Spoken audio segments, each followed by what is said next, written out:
안녕하세요. 틈틈이와 알아보는 미국 주식 틈틈이입니다. 오늘은 제너럴 다이나믹스, 티커 GD, 이 기업 하나만 제대로 파헤쳐봅니다. 2025년 정말 뜨거웠죠. 3분기 실적 발표 이후에 주가가 막 급등하고 최근에는 모건 스탠리까지 목표 주가를 $408로 올리면서 사자 의견을 냈습니다.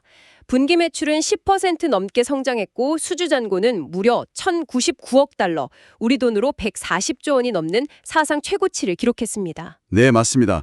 그냥 숫자로만 보면 거의 완벽에 가까운 회사라고 할 수 있죠. 특히 방위산업이랑 항공우주라는 이 두 개의 강력한 엔진을 가지고 있잖아요. 그렇죠. 국방 예산은 계속 늘고 있고 걸프스트림 비즈니스 제트기는 없어서 못 팔 정도니까요. 맞아요. 그래서 오늘은 이 화려한 실적 뒤에 혹시 우리가 놓치고 있는 건 없는지 제너럴 다이내믹스의 진짜 모습을 한번 심층 분석해 보겠습니다. 과연 지금이라도 올라타야 할 곳이실까요? 아주 좋은 질문입니다. 자, 전문가님, 일단 좋은 것부터 이야기해보죠. 1,099억 달러라는 수주 잔고. 와, 이게 어느 정도 수준인가요? 감이 잘 안 오는데요? 이게 현재 연 매출이 한 52억 달러 정도 되는 걸 감안하면요. 네. 앞으로 2년 이상은 아무런 신규 수주가 없어도 공장을 그냥 돌릴 수 있다는 의미입니다. 2년이요? 네, 엄청난 안정성이죠. 와. 그중에서도 가장 눈에 띄는 게 바로 에어로스페이스, 그러니까 걸프스트림 비즈니스 제트기 사업부. 3분기 매출이 무려 30%나 급증했어요. G700, G800 같은 신형 제트기들이 그냥 시장을 휩쓸고 있다는 거네요. 맞습니다. 그 CEO PB 노버코빅의 발언을 보면 G800의 초기 인도 물량 20대가 전부 다 기존 G650 소유주들에게 돌아갔다고 해요. 와, 정말요? 네, 이건 기존 고객들이 신제품으로 대속 넘어오는 아주 강력한 브랜드 충성도를 보여주는 증거죠. 아이폰 같네요, 거의. 그렇죠. 방위산업 쪽도 빼놓을 수 없죠. 특히 그 마린 시스템즈 사업부, 잠수함 만드는 곳이요.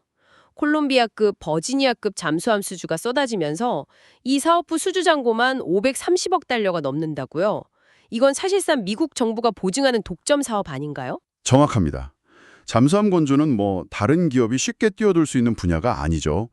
기술적으로나 자본적으로나 해자가 매우 높은 분야입니다. 그렇겠네요. 지정학적 위기가 고조될수록 제너럴 다이내믹스의 잠수함 사업은 더 빛을 발할 수밖에 없는 그런 구조예요. 와, 정리하자면 한쪽에서는 부자들한테 비즈니스 제트기를 팔고 다른 한쪽에서는 정부의 최첨단 잠수함을 팔면서 양쪽에서 돈을 그냥 쓸어 담고 있는 형국이네요. 이러니 주가가 안 오를 수가 없겠어요. 하지만 그 화려한 실적 이면을 좀 들여다볼 필요가 있습니다. 특히 항공기 정비 현장의 목소리는 사뭇 다르거든요.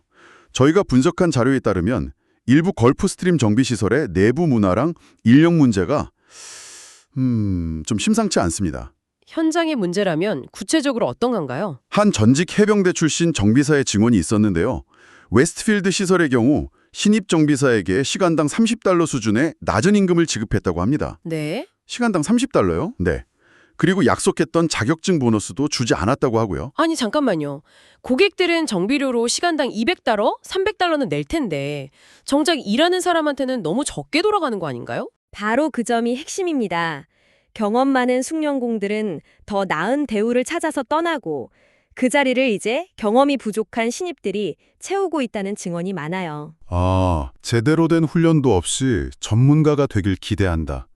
오래된 텃세 심한 기술자들은 신입을 도와주지 않는다. 이런 불만도 나왔습니다. 잠시만요. 그럼 수백억짜리 비행기를 경험 없는 신입들이 정비할 수도 있다는 말이네요, 이거는. 안전하고 직결되는 문제잖아요? 그렇습니다.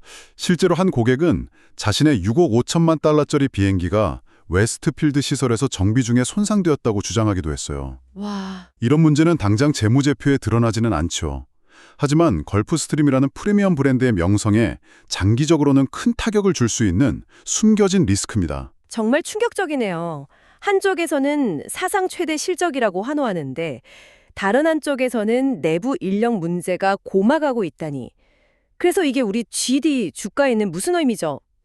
시장은 왜 이런 리스크에 반응하지 않는 걸까요? 시장은 단기적으로는 숫자에만 반응하기 때문이죠. 아. 하지만 장기 투자자라면 이 현장 문제가 재무 데이터에 어떻게 나타나는지 주목해야 합니다. 한 분석에 따르면 제너럴 다이내믹스는 높은 자기자본 이익률 ROE에 비해서 순이익 성장률은 연평균 4.9%로 더딘 편이에요. ROE는 높은데 이익 성장은 더디다.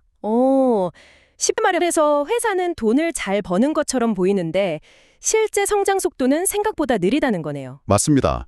그 원인 중 하나로 자산 회전율 하락이 꼽힙니다. 자산 회전율이요? 네, 즉 보유한 자산, 그러니까 공장이나 장비 같은 것들을 예전만큼 효율적으로 사용해서 매출을 만들어내지 못하고 있다는 신호일 수 있습니다. 아, 현장의 숙련공 부족과 비효율적인 문화가 이런 데이터로 나타나고 있을 가능성을 배제할 수 없는 거죠. 와, 결국 현장의 문제가 숫자로 증명될 수 있다는 거군요. 겉으로 보이는 강한 실적과 수주 잔고가 어쩌면 내부의 비효율성을 가리고 있는 착시 효과일 수도 있겠네요. 네. 현재의 높은 주가에는 완벽한 성장에 대한 기대감이 반영되어 있습니다. 하지만 이런 내부 운영 리스크는 그 기대를 무너뜨릴 수 있는 잠재적 위험 요소이므로 투자자들은 반드시 인지하고 있어야 합니다. 오늘 제너럴 다이내믹스를 파헤쳐보니 정말 야누스의 두 얼굴을 가진 기업이라는 생각이 듭니다. 한 얼굴은 사상 최대 실적과 독점적인 기술력으로 빛나고 있고 다른 얼굴은 현장에 고마가는 문제와 잠재적인 비효율성을 감추고 있네요. 강력한 해자와 미래 성장 동력을 가진 것은 분명합니다.